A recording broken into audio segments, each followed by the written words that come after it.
உதாரணத்துக்கு இந்த மாதிரி செய்யறவங்க நீங்க கேள்வி கேட்கறதுக்கு அத்தாரிட்டி இருக்கு. இந்த முடிச்சு கொடுக்கறதுக்கு நீங்க நாங்க அந்த ஊர்ல இருந்து செய்யறோம், என்ன செய்யலாம், ஏஎஸ் வந்த உடனே என்ன செய்யலாம்னு பார்த்துருவோம்.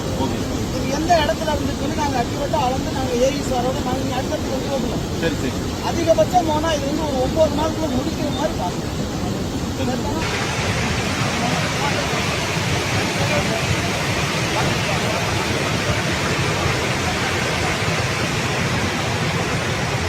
இது எத்தனை அடி ஹைட் இருக்கு சார்? இது ஹைட்டா? ஆ, ஒரு அப்ராக்சிமேட் பாருங்க, ஒரு 300 அடி வராது. 300 அடியா? 300 அடி.